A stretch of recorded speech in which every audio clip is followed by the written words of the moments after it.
you. But you look beautiful, so not to worry. 4, 3, 2. We are back, and it's amazing because it's about time we get down to the conversation of the day today. I have Doris with me, beautiful, full of energy. I told you guys you're going to enjoy it. And today we are talking about mental wellness. As I mentioned, this is something that we really need to talk about throughout the year. There shouldn't be just a month where we isolate and say that this is the only time we are going to tackle it. But actually, this needs to be a discussion that we allow to permeate through our hearts throughout the year, because we are dealing with so much on a daily basis. But we're going to get down to the conversation of the day today. And just to let you know, we are live on YouTube, so you can share that link with a friend, someone you feel may benefit from this conversation. We are also live on Facebook, so that means you can access us on both platforms. And of course, if you have any questions, any concerns, I think it would be best if you send us a WhatsApp message. Also save that number for the future. That is 0708 222 That's the number that you see on your screen. So let's get down to the conversation today. Hello, Doris. Hey, thank you so much for having me. Yes, karibu sana. Asante sana. Such a joy. Indeed. Such a joy to be with you. You know, we were able to meet last week, and you know, I left that place feeling so uplifted. You know, I was just smiling on my way out after having a discussion. It was. I'm always scared of sharing my story. Yes. But once I met you, it's like, oh, this will just be a simple conversation. It's just like two buddies hanging out. So thank you for that. Absolutely. You're very graceful. I appreciate Hope FM and Hope Radio. Yeah. You guys have been very graceful. Oh, it's such a joy and a pleasure to have you say that, and for you just making the time to come here and share your story with us, because I know that it takes a lot, you know, to just pour out your heart and tell people. When someone sees you, they don't know much about you, but then you're opening up yourself. Yeah. And as you open yourself up, God is healing you, even as you're healing someone else. Yeah. So it's a brave decision. I don't know if it was my decision, but God said you got to do it, right? Yeah. And then you made the decision to obey. Yes, I had to obey, right? Yes. But yes, you're right. It's been healing for me. So this conversation, whoever is watching, I think I'm being used as a vessel. Yeah. And I've received it, and I'm willing, and I'm open, and it's people like you believing and wanting to hear my story that will help others as well, so that they know they're not alone. Absolutely. Yes. But there's something very interesting about you, being in the tech world. I mean, I'm like, how? You know, my husband is in the tech world, and he's all in, and he explains some things, and I'm like, I have no clue what he's saying. But I understand that you're in that field, and you know, before we go so you know, far ahead, let us stop and just have you introduce yourself. Oh, okay. Let us know who Doris is. Tell us about what you do and why you're even here today. I'm not good at talking about myself, but I'll give it a shot. Okay. So my name is Doris Magiri, and I'm the founder of Kijiji Link. Kijiji Link is a tech startup that I started through my experience with mental illness and suicide. And before that, I'm self-taught. I'm a self-taught technologist. So for me, I didn't go to college for that. My undergrad is in, I think, communications. My master's is in consumer sciences, which is mostly economics. And then I did a postgraduate of quality management and engineering. So for me, it's all self-taught technology. But I've worked for Panavision. Panavision, they build cameras and lenses for Hollywood. So that was in the engineering manufacturing. By the time I was leaving, I was the director of quality.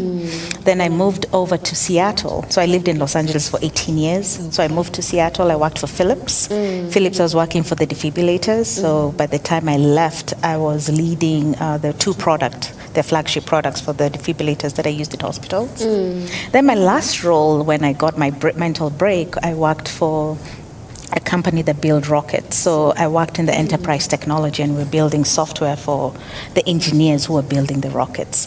So I shared this story to say, you can be anything if you're curious. For me, it was curious, and I got a lot of rejection, or people will always say things, because I didn't know what I wanted to become, and people would laugh at me, oh, she just wants to be this, she just wants to be this. But that didn't deter me, so yes. So now I'm using all that experience I had from all these jobs and all the jobs I've created, because I'm a transformation leader in technology, putting it into my startup, Why am I here? I was in Tanzania at the Africa Internet Global Forum, and that was part of Africa Union, and I shared this story. And I use AI to help people see my emotion. And I'm teaching people coping skills. Whatever I learned, I was in and out of hospital for over 6 months. I'm using that, but bridging it with technology. So I came here to have a few engagements. I've gone to different schools. I've gone to Muranga Teachers Institute. Then next week I'm going to Oslo, Norway, and I'll be part of the global IGF. Kijiji Link has been given a platform to talk about AI therapists and how cultural sensitivity is really important. So for me, I want to go back to how did we do things before?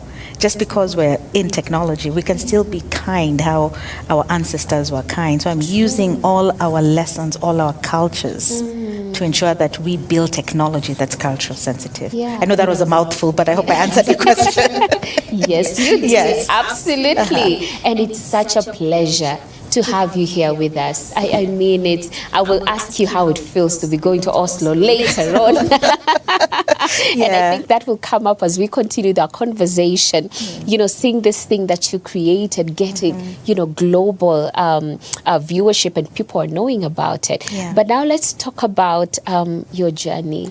Because anyone who is passionate about something, mostly it comes from somewhere. There is something that has, you know, just made your heart ache and want to help other people. So let's talk about your personal mental journey. Yes. So that, I get emotional because it's still very fresh. But tears are my superpowers. I'm not afraid to cry anymore. But I'll not give the devil that opportunity for me to shed those tears for him. So June 15th, so I just celebrated my 3rd anniversary on June 15th, 2023. I had a mental break. I did not know what was happening. I did not know who I was. I tried to call for help, but help was not coming, or help was making me worse. So I don't even know how to go, but let's just say I had a mental break. And people will ask me, why? I don't know. So I was suicidal. I stood on a balcony for 2 hours trying to figure out, where do I go jump? If I jump here, I'm not going to go. And I kept on hearing God's voice. You can't do this. But this other side, I'm hearing, oh, you're nothing. Your family doesn't even want you. No one likes you. You're this. But so I kept on hearing all these things. Brothers have said bad things about me. So that was what's on in my mind, right? Every rejection I've gotten for those 2 hours, that's what I had. And this other side, I'm like, no, you're a child of God. You have bigger things. So I thought it was an illusion. So fast forward, I was in and out of hospital. That's when I was finally diagnosed with complex post-traumatic stress disorder, so PTSD. But even then, I had to go to intensive care. Intensive care, that means hospital every day. I did not know my name. I did not know who I was. I went back to being a cabbage. But then I looked like this. So I looked like this. I talked like this. So there was a lot of rejection. People thought I'm pretending. The people you know, like us in Kenya, when there's a funeral, when there's a wedding, we all come together and support each other. I thought I would get that. So when I cried for that, it wasn't there. When I cried for that help, I couldn't get it. And that made me worse. But that's when I found God. He was the only one that was there to listen, but I kept on telling him, just take me. I'm too tired. So every day I'd wake up, I'm too tired, I'm too tired. So that went on for a year, and my husband didn't understand what was going on because we come from different cultures. But he was very supportive, even with him not understanding. Because if I'm talking to you like this, I don't look like there's anything wrong. But in my head, I just don't know what's going on. I don't know who I am. I don't know who I am till today. Every day I'm a different Doris. And I had to accept that. So since 2023, I had to walk away from an amazing job that I had. And when I walked away from that, when the money is gone, that's when you know who are your real friends. The people who are supporting are nowhere to be found. And that's when I had to walk the walk with just me and my God. And I learned there's a physical and the spiritual. I'd rather have spiritual riches than physical riches. I was fortunate enough to have a good job, and I saw the world, but now I'm seeing the world with my voice. Now I'm seeing the world, telling them my story, that it's okay to not be okay, that it's okay to feel down, but name it to tame it. Yes. I had to understand, if I'm feeling down, I say, this is how I feel. I'm not afraid anymore to tell people how I feel. You can hate me, you can reject me, but you're rejecting God. We're all God's children. So I now walk with purpose. And I'm never defined. I was defined by my titles, the job that I had, who I was, what I was dressing, the company I kept. Now I'm just defined by the God in me. Yeah. Yeah.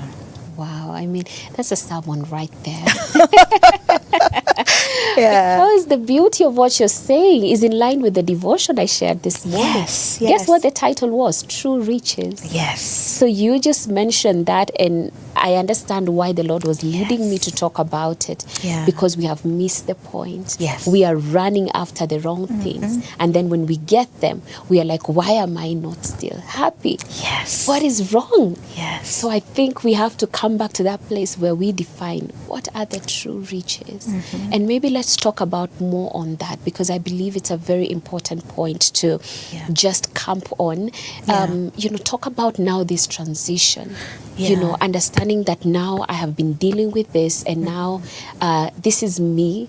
This is something that I have to handle. This is something that I have to deal with. So how did the healing process begin? How would you say the journey has been so far? The journey has been very, very hard. I get so emotional because my parents got sick. A parent is as happy as their saddest child, right? And I'm just grateful for them. When I was sick, I would say things or yell or scream. I didn't understand. It wasn't me. But they didn't understand because they've always seen me as a person who unites people. So the journey has been so hard, getting emails from two of them, and they're just mean to me, telling me I'm destroying the family. I didn't choose to be sick. Yeah. A cousin I was close to diagnosing me with bipolar. And I'm like, you don't know the pain I'm going through. And yes, maybe I said hurtful things, and the healing had to start when I had to forgive myself. When I forgave myself, then I had to learn to forgive them. Right. Have I forgiven them? Every day is forgiving. I can't say I've forgiven, because you forgive, you don't forget. So I say I will forgive every day, and I pray God to forgive me. So it's been so, so hard. Imagine eating a chili and your tongue is so hot. You drink water, it doesn't stop. It doesn't stop. So you don't know there's milk to make it stop. So I was in that state, total darkness since 2023. December 2024, I was still struggling. Yeah. So this confidence, this clear mind, I would say it started in 2025. But I remember when I was going to therapy, I think this was all God speaking. And as we were talking earlier, the tongue can, is it death or life? Yeah. Right? I would tell my therapist, one day I will tell my story to the world. I'd always say that. But I'm not usually one who likes to be in crowds, right? Yeah. I'm extroverted, situational, and I like being introverted. And I'd tell her, one day I'll tell my story to the world. Fast forward to May, I was telling my story at Africa Internet Governance Forum. Fast forward to next week, I'll be telling my story at the UN, right? So the healing is hard. I don't want to tell people that it was easy. I can look as if I'm well put together, but I still have my struggles. I still have my anxiety. My senses are an overload. So let's say if you're talking and someone else is talking, I can't do the two. I still have memory because I lost my memory for a year. I still have to check my notes to remember what was I supposed to talk about. But I'm not ashamed to say, hey, I might not remember everything. Is it okay if I check my notes? Yeah. So I live on technology or writing. I carry my book everywhere. So healing takes time. However, I think that what helped me is I centered God. Because I was like, oh my God, I don't have money for this. I've always had money. So what will I do? I'm walking in faith. And walking in faith, God has just opened doors. How I'm at Hope FM, it's because I met one person, Pastor Ann, and things. My friend David introduced me to Pastor Ann. Pastor Ann introduced me to other people. So this is Kijiji. This is what I want to create, to show people that doors can open. Yeah. doors can open if you just tell your story. And people will be touched by God for them to open the doors for you. Yeah. The reason I'm at UN is I met this lady in Seattle, and she's from Nigeria, and I shared my story. She also had a personal story that she was ashamed to share. But she told me, you say it with so much confidence. I said, no, it's a God that I serve. And she was also a God-fearing woman, and she's like, no, you have to do this global, you have to talk. And I was like, I'm not ready. But I applied for it anyway, and it was picked up. Wow. Yeah. Amazing. Yes. So it's like just doing it afraid.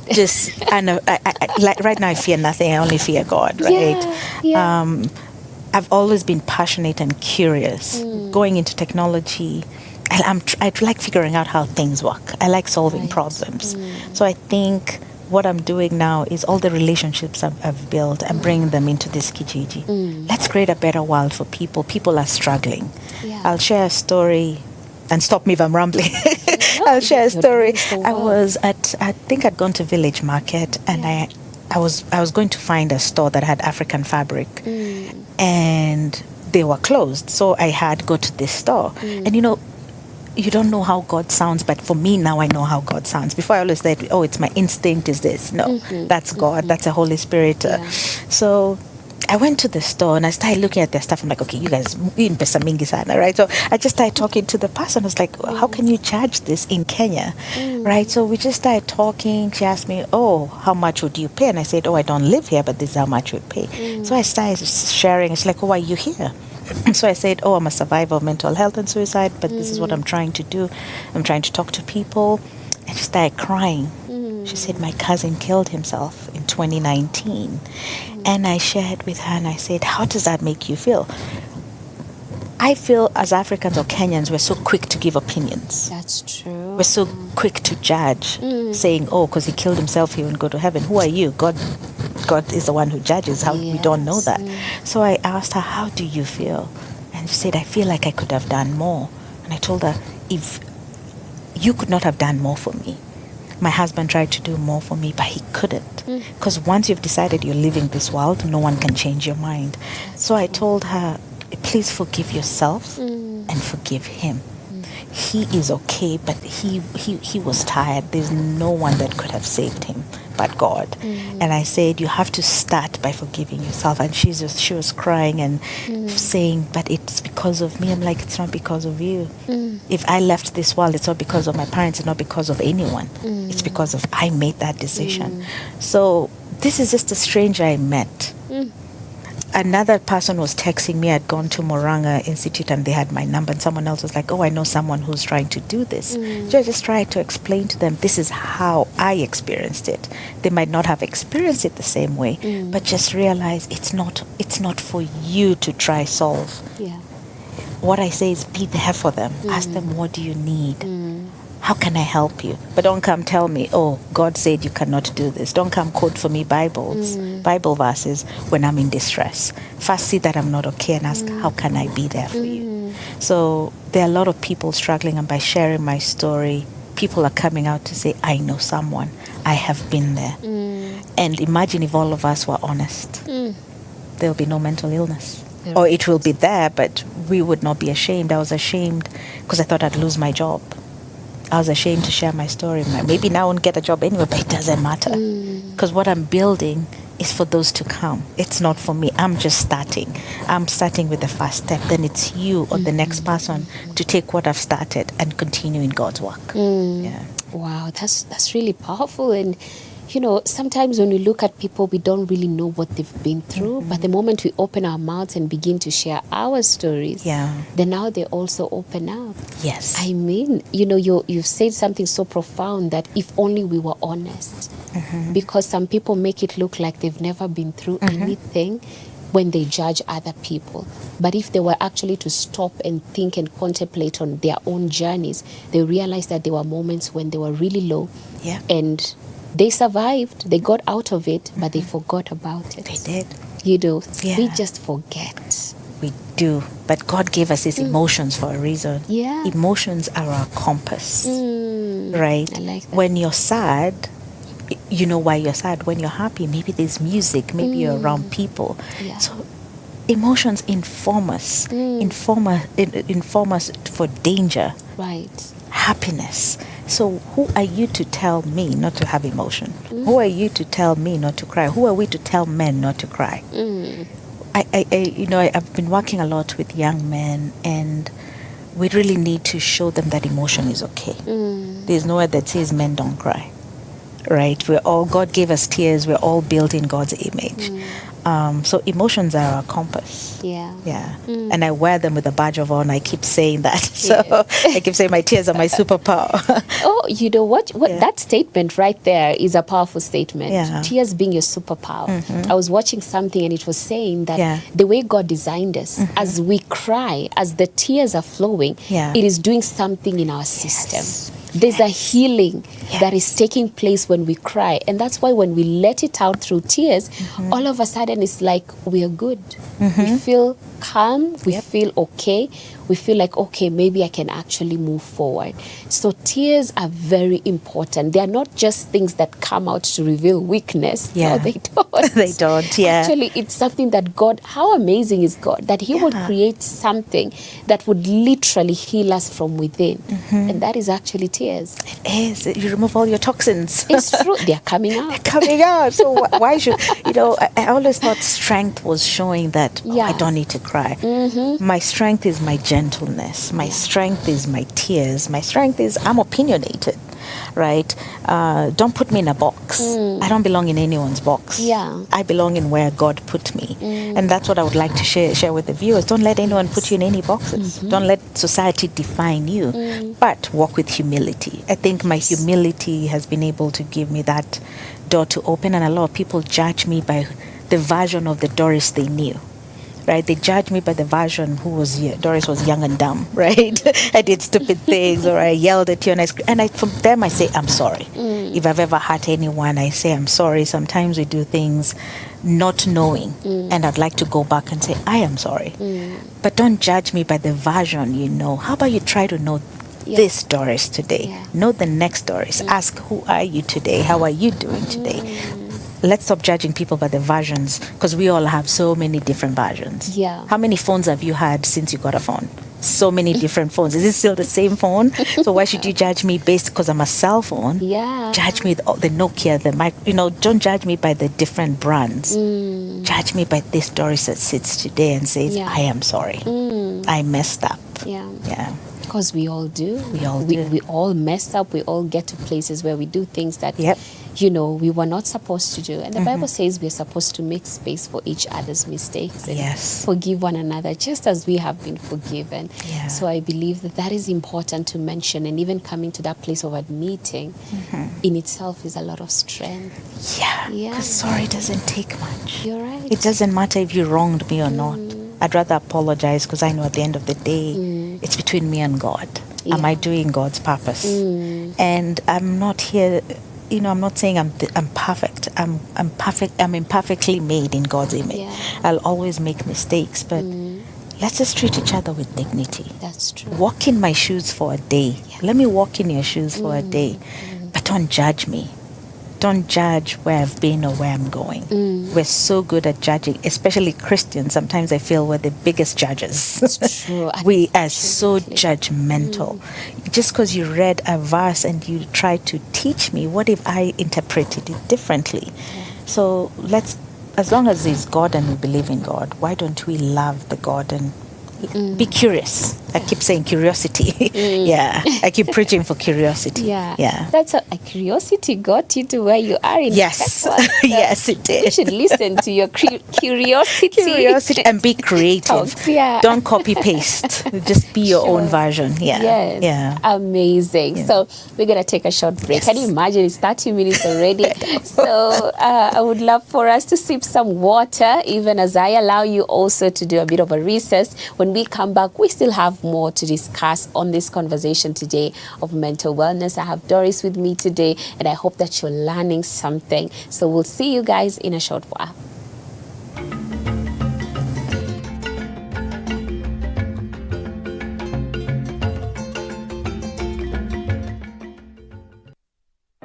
going back to the heart of worship. Whether up the mountain or down the valley, we were created to worship God. Enjoy carefully selected worship music every Wednesday all day long.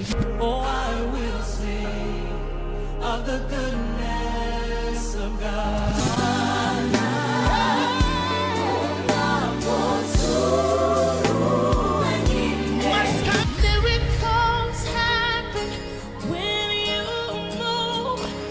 We take it a notch higher with more worship music. Every Wednesday Is Worship Wednesday. only on Hope FM. Listen and leave.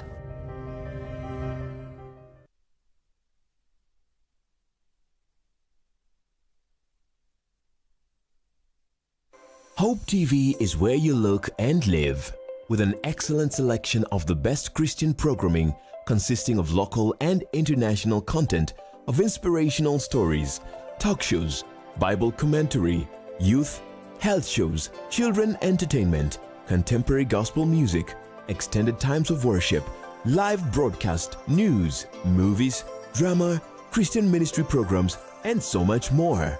Hope TV is another quality service from Christ is the Answer Ministries, with over 45% of authentic and credible local content every week. Hope TV is a sister station to Hope FM, Kenya's leading Christian radio station, with footprints across the country. Tune in to Hope. Thank you for tuning in to Hope TV, your go-to channel for hope, inspiration, education, and wholesome entertainment.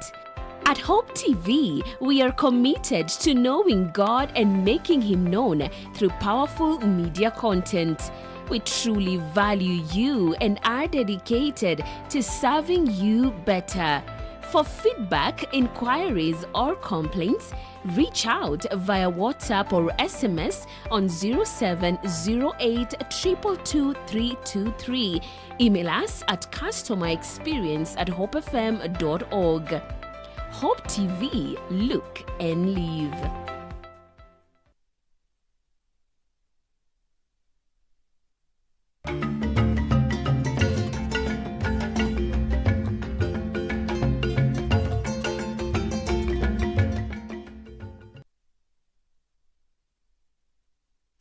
All right, we are back. And of course, as I mentioned, we are having an amazing conversation with the beautiful Doris, who is just full of energy and also sharing her story, which is such a beautiful thing. Being vulnerable, opening up herself, and ensuring that we get the healing that we need through her story, through her scars. We get to be healed, and it's such a beautiful thing. And I just want to welcome you back. I hope you have taken a bit of a break and also meditated on the things that we are discussing. And we're going to continue. And of course, you did mention something to do with coping mechanisms. Just how do we cope?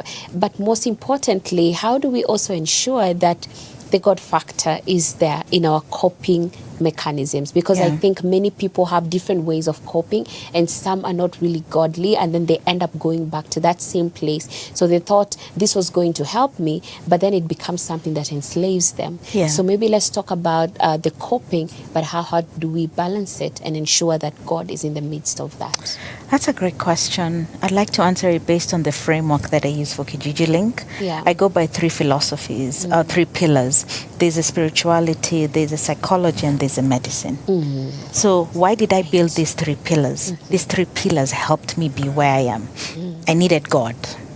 I needed to understand the word and know God is there. But I also needed someone to tell me, hey, this is your diagnosis. You have this type of trauma, and it's lived with you for so long. You just got to a place where you exploded, and I could not have done anything. When you're driving your car and you're or the gas, and you can't remove it. You can't remove your foot from the gas. I just hit the wall. And then there's medicine.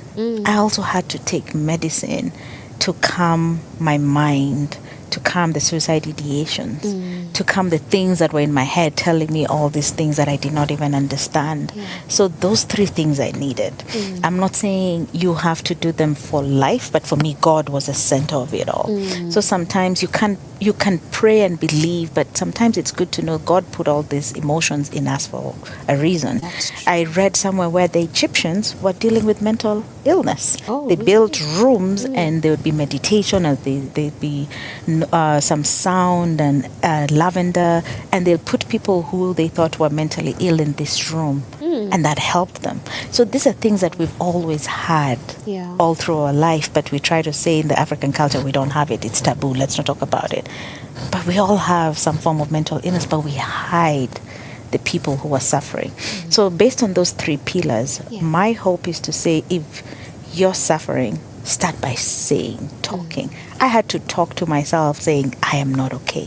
When I called for help, I knew this is not me. The voices I was hearing was like, I've never gone through this before. So it starts by understanding that you're not okay. That's the first coping skill. And then saying, find someone you trust. Unfortunately for me, everyone I thought I trusted rejected me, right? Or the people I thought would be there for me were not there for me, right? So by sharing with my parents, they got sick. So I wouldn't do it any different because they're my parents, right? I had to go to them. But now I hard seeing how they're suffering because of my suffering. Medicine helped me. So there are different coping skills, and most therapists, I think, use cognitive behavioral therapy, CBT. But for me, when I was in and out of intensive care, we used dialectical behavioral therapy. That was created by a lady who was also suicidal, and she's a scientist, and she's at the University of Washington, because I live in Seattle.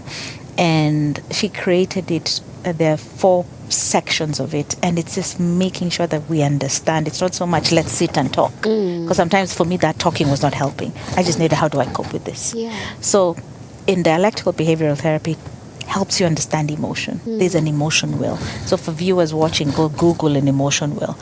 I did not understand my emotions. In Swahili, we don't really talk much about emotions. It's a nasikia vibaya, but what does that mean? Right? So this emotion wheel makes you go deeper. So that's the first thing I had to learn to be able to cope with my situation. So there's also something in DBT they call distress tolerance. There's a thermometer to measure how you're feeling, right? So if you and I, our baseline is just we're chill like this, right? Then the next time I see you, I'm seeing you elevated, right? You're talking so fast, or you're doing things, your eye movement. That's when you're like, okay, something is off. Let me ask, is she okay? So we need to understand people's baseline. So if we understand people's baseline, we can know how do we help them. But if you're already judging me at my baseline, how will you judge me at my? How will you help me at my distress? So there's distress tolerance. There's I can't remember all of them. Let me look. Sorry. This is where now I say if I don't remember, I have notes. So just to make sure the viewers know. So there's mindfulness. So this is dialectical behavior therapy that I went through for a year. And I'm still training myself because I want to train the trainer. I want to train psychologists or peer counselors, even family members to understand. So there are 4 of them. So there's mindfulness. This is being present in the moment, right? Like when you do yoga or meditation or listen to sound that tells you breathe in, breathe out. That's mindfulness. Then there's interpersonal effectiveness skills. That's building healthy relationship. It tells you how to talk to people, have difficult conversations. It gives you a structure of how to write a letter. When I was in hospital, I had to write a letter to myself so that I forgive myself, right? Because I was so shameful. So that's another way I teach people how to use that, and I'm culturally sensitive, right? So there's the Western part and there's an African part. So for me, I'm building it based on who am I as an African. Then there's emotion regulation. That's managing intense emotions. Remember the one I said, there are levels of your emotion, understanding your baseline. And if someone is off their baseline, that's when you use one of these tools. Then the other one is distress tolerance. That's a coping in crisis. So let's say I see you're in distress. Distress looks different for everyone. How I look in distress and how Beatrice looks in distress is very different. So I should not judge my distress based on yours. But if I know you're always calm and right now there's something off, I'll such as simple as, what do you smell? Do you smell anything? Tell me 2 smells. Or give me 3 sounds that you hear. Right now we hear silence, right? But what am I doing? I'm making sure your brain is distracted to the questions that I'm asking. Yeah. As simple as, give me 3 colors that you see, or give me 3 red things that you see in the room. I can say the flowers, I can say, I can pick the carpet, or maybe I'm wearing red. So that helps someone calm down. So there's so many other coping skills that Kijiji Link is hoping to share, but I'm sharing based on what worked for me. Right. But if I share what worked for me, it might help someone, because we don't have the tools. That's true. Most of the people I was around didn't have the tools. So I had to teach them, even in my distress, saying, you're invalidating me, right? We don't validate people. We don't say, like, if you come and say, oh my God, I'm feeling so depressed. Then you answer, oh, why should you feel depressed? God has blessed you. I want us to reframe that answer and say, I'm sorry you feel that. How can I help you? Don't come and tell me, oh, you've made it, you have more problems than me. How about in that moment you just say, I'm sorry you're going through this. Yeah. How can I help you? Then give your opinions a week later. But don't come with the opinion. So I think I'm trying to disrupt that, the opinionation. That is what sends someone to distress. So let's say also someone is having a panic attack. I do not understand what a panic attack is, right? You feel like your your heart is beating so fast, like you're going to have a heart attack. That's a panic attack. So we do something like, give me 5 fingers. So you do breathe in, you breathe out, breathe in, breathe out. You go all the way and then come back again. So breathing in and breathing out has really been helping. There's so many breathing exercises on YouTube that you can find, but it depends on how is the person, how distressed are they? Because we don't understand. I might look like this, but that time I want to explode. But if you understand my baseline, then you can be able to help me in distress. I hope I answered the question of the coping skill. Absolutely. That is amazing. And it has given us an idea. It just, the many ways in which we can handle several situations. And, there is something that you've mentioned that I feel that as Christians, we need to really be careful, because there's actually a movie that I watched. A guy was about to commit suicide, and then this guy comes in. The other guy is a Christian.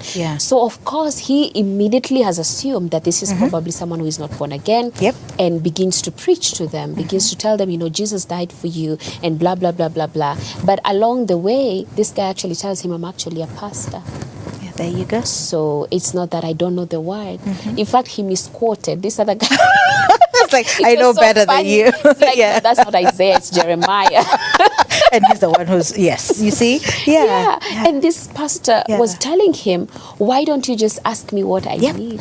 How about you stop and listen to me? Instead of, choosing to be the one talking and talking and talking, and yet you're not listening. So you don't even know where I'm coming from. So maybe let's talk about the importance of listening. We that are trying to help other people, even as Christians. Yes, we have all the verses in our heads. Yes, we have the evangelical statement of what Jesus did on the cross. But when someone is in distress, their heart is not ready to receive most of the things we have to give. So how do we practice listening, not to respond, but to understand? I love that question, and I always say listen to understand and not to respond, right? And I love that person was a pastor.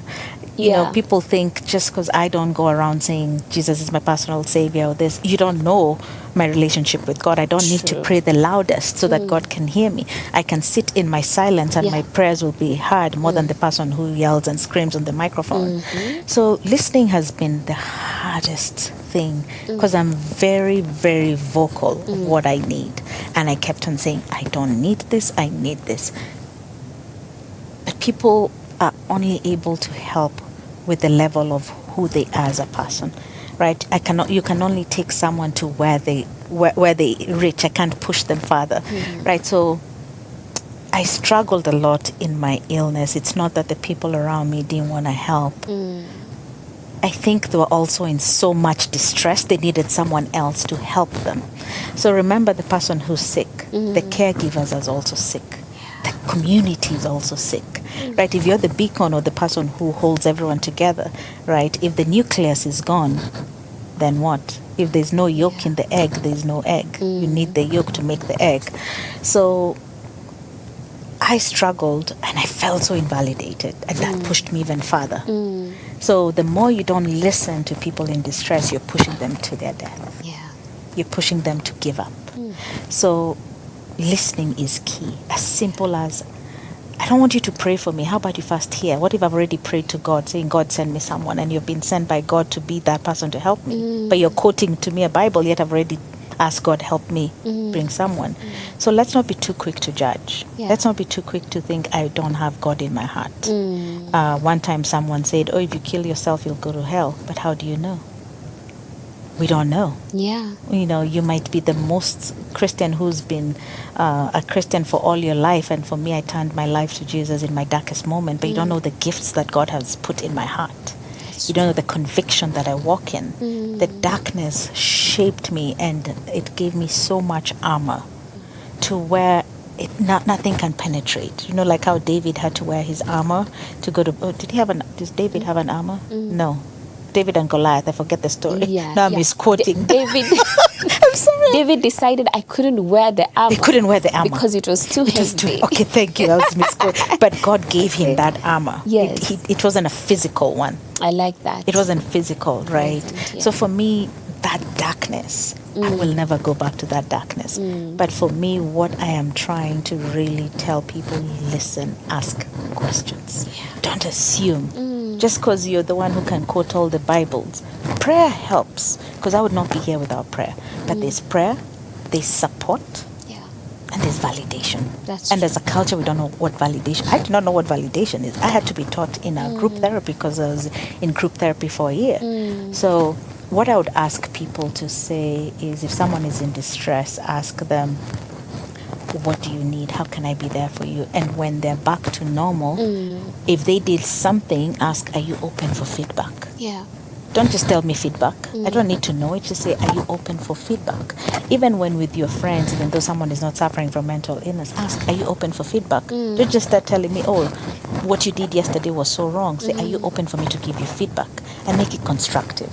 It doesn't always have to be negative. So I got a lot of negative feedback. Without naming the person, I think we were sharing how Jehovah's Witness helped me understand the Bible. And this person went to court saying, oh, they don't believe in Jesus, they don't believe in the Holy Spirit. And I asked this person, where were you the 1 year that I had no one? They sat with me and opened the Bible.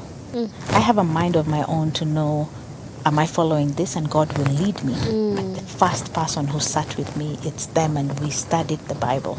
And that helped me understand. Because I say I have curiosity, how I read the Bible might not be how Christians read the Bible. So here's a Christian judging me, but you were not there for me when I had no one to help me. So don't be quick to judge. I don't think they've even asked or listened to my story. There's someone close to me, and they haven't heard my story. They haven't even asked, are you okay? Not even once. Are you okay? No. So, but I don't need their validation. Yeah. I already have God's validation, and for me, the strength that I have today, I wouldn't be here helping others if I needed validation. I always tell people, don't wait for validation from your family. And when I say families, it's not the nucleus family, extended family. Because sometimes that can be your biggest oppressor. They're the ones who can say you're all the... I was made to be a monster. No one understood that I was suffering, but I was this big monster. So all I have to do is keep forgiving them. And I would say, if you're the one suffering, just keep forgiving people. Because one day they will really see how far you've come. Because I'm not the same person I was. I've been coming home every year, and my parents seeing me so sick has been disheartening for them. But just ask, are you okay? Yeah. It's important. Yes. And to ask not so you can have something to say, just to understand. Just to understand where the other person is. How you feeling? For me, I had to use AI to show my emotion. I had to use AI, create prompts so that I can say, I might look like this, but this is how I feel inside. Right? So I created all the chaos in my head so they can see the chaos. Yeah. So just keep asking questions. And how do you feel? What is it that when they say, oh, I feel like this, but what does that mean? Do you know how it feels? Or get the emotion well. If they say, I feel sad, asking questions. Okay, you feel sad, what else? I feel hopeless. Why do you feel hopeless? Keep asking until you reach a certain point where they say, oh, So it wasn't that bad. So you're doing a process of elimination with them. You know, it can like a fishbone diagram. You're looking for the solution. The same way you want to solve a solution if you don't have credit. You go to M-Pesa to get money, to get bundles. Why don't you do the same with someone? It's as simple as that. Yeah.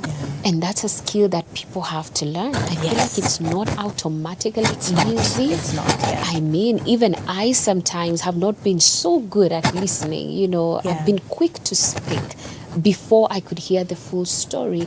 And, you know, that's something that I'm personally even asking the Lord, like, help me, because so many people come to me and they want encouragement, they want advice. So I have to be careful with that, especially on the listening part, because sometimes we just get tired and maybe we are just preoccupied with our own stuff. And so we are giving them the bare minimum and expecting it to work. I love what you just said. Do you know, even in my biggest problems, I find it more healing to hear someone else. And when I give you encouragement, I see a smile in your face, I forget my problems. You know, sitting here, I still have a lot, right? I have a long way to go, but it doesn't matter. The fact that we're sharing, we're in this Kijiji, I think sometimes forget your problems for just 1 minute because it's someone who has 10 times worse. You're right. You're right. For me, I saw that play out so beautifully, and I would tell you about it. Because I already told them. I don't need to tell them again. I would just tell you, but that is very powerful when we remove our focus from ourselves and begin to look at the other person. Something changes within us. And I think the beauty of just allowing someone to speak as you listen, as they're speaking, it's healing them. It's healing them. It's doing something to them that they are speaking it out. So when they are withheld from expressing themselves, they end up feeling there is so much I didn't say. And that in itself can be the very thing that even depresses them even more. I like what you just said. Yes, because I'm very expressive. I didn't realize I was such an emotional person. Now I know I'm emotional. I'll own it. It's all good. My friend, she's an Italian friend. She's like, oh, I was the dramatic one. I'm like, no, I think I also have my own drama. And now I own it. But yes, when we speak, it releases. And when you listen to me, I'm healing. Because I'm hearing myself. Remember when you talk about mirroring? So when I hear my voice, I'm like, oh, and then when I hear my voice, I'm like, oh, that's what I sound. So when I hear my voice, it goes back to my brain, tells me I'll be okay if I can say this. But then I also deal with shame. I second guess myself. So I'm also still working on not second guessing myself, or, you know, putting myself down. Oh, you didn't do such a good job. Look at you. People will say you're this. No, I don't care. But before, I didn't know how to hear my own voice. Wow. But that's healing too. That's healing, absolutely. I mean, I can't believe how fast time is going. I mean, this is so good. But I would love for us to touch on something before we wind up, and that is about support. Having a support system, and I think that is what is the heart of Kijiji. So maybe talk about it, why it's important for people to have a support system, what it did for you, and also maybe later on we can talk about how people can be part of what you do. That's a great question. So as I mentioned, I didn't have support. My parents I think it was so painful for them. So it was more painful. So I did not have support. My husband was a support, but he also got sick in the process of taking care of a sick person, right? And that's how Kijiji Link was formed. I did not have systems that supported me. Even the hospital systems. You go in, right, you're in hospital, you're in and out. There was no aftercare. Okay, now I've gone to hospital. What do I do after? And that's how Kijiji Link was formed. I'm creating what I lacked. So Kijiji Link is all based on my life experience, my lived experience. I say I'm a walking research, right? And what I'd like to tell people, ask questions. Just because a doctor gives you medicine, challenge them. Ask them, but this is giving me this side effects. Why is it giving me this side effect? Just because you're told by a doctor to take medicine, they're not the doctor in you. You can be your own doctor by saying, no, these are my side effects. Ask them questions. So support is key, and when you lack it, you get worse. It took me 3 years. It's 2 years now. June 15th was the 3rd year. This is the first year I can say I am okay. I couldn't walk. So now I feel I can go to an interview, but before I couldn't. So it took me 2 years because I lacked support. Or when you try to tell people I'm not okay, my doctor had to write a letter because people did not believe I was sick. Even people I supported the previous year, this fell off. So the previous year, they were not there for me, but I showed support and I needed that support. Just carry me when I'm down. But they didn't. They ridiculed me. They blocked me. I blocked people because I was in so much chaos. I didn't know who I was. And the doctors advised, you need to block that. So this was advice from the doctor, but it's like I became a monster. So support means put away your problems. Listen to the person. If this person has never cast you out, why are you now complaining that, I'm hurting your feelings because I'm cussing you out? Yet I've never done that to you. So when I looked for support from my siblings, I didn't get it. I still don't have it till today. But I have to keep forgiving them. I have to forgive them. I think that's the one that hurt the most. But I said hurtful things to them as well, right? But it wasn't me. So just realize sometimes when someone is sick and they're saying things you haven't heard and you lived in harmony before and now you're in disharmony, just know something is off. So don't be so quick to cut people off, right? So they say I'm the monster, but what did you do? Right? What did you do that helped me? If you were in my position, how would you feel when no one came to your rescue? So support says, what would you? So I want to say mental illness is a sickness that no one sees. You can see my broken arm because I have a cast, but you don't see my broken heart. You don't see my broken mind. So treat everyone the same way you treat that broken arm, the same way you treat people with cancer. Treat me the same way. Treat the people who need support the same way. Don't be too quick to say, but they're fine just because of how they look. What if, do I need to look shaggy and with tattered clothes to know that I'm not okay? No. Mental illness can be a CEO, can be a doctor, can be a nurse, can be a bus driver. It can be anyone. Don't disown people. Mine, they scattered. But I'm glad they scattered because I saw their true essence. And God showed me who to work with and who not to work with. You asked, how does Kijiji Link give support? Whatever I did not have, I'm giving it back to people. Someone came and said, but I don't understand the technology you're creating. It's not about you understanding the technology I created. How about you understand my story first? I could not use technology when I lost my mind. So how will people who are in distress use my technology if they don't even know what's going on? Right, so I am going to the people. I'm doing a lot of grassroots. I'm doing a lot of engagements. I'm going to schools. I'm looking for universities to partner with Kijiji Link. Let me share my story. Let me share the tech that we're already building. I don't lead with tech. Tech is just a tool, it's just a vessel. First, let's hear the story. Africans were storytellers. Let's first tell by starting telling the stories. Let's create my story to where kids can see it without harming them. Because you say suicide, everyone freaks out. I'm like, but it's the truth, right? It's not that I wanted to do it, but it just, that's the nature of God. That's true. But He used me so that I can share. How can people, right now you can reach us on LinkedIn to partner. There's also kijiji.com, but we're still building it.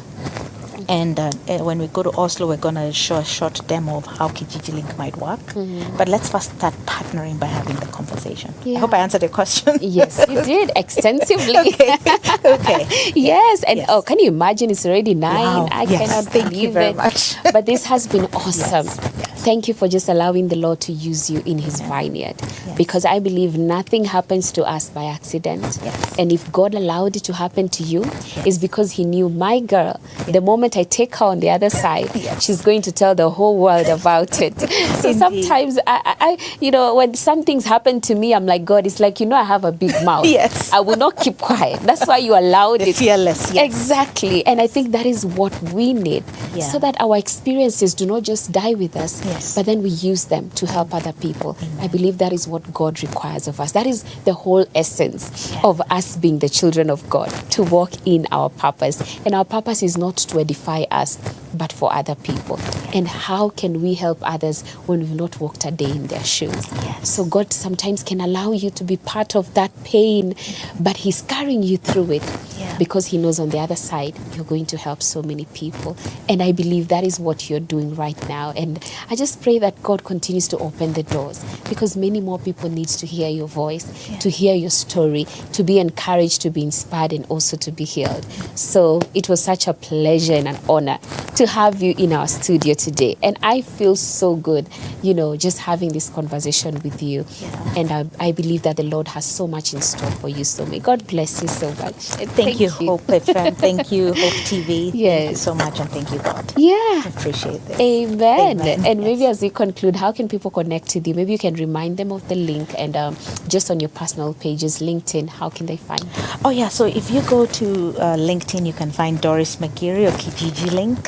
Kijiji Link, if you Google it, there's also kijijilink.com. There's Connect with us. So that comes to our email. So we're collecting all this. And right now it's just our research, making sure we hear the people. It starts with the people.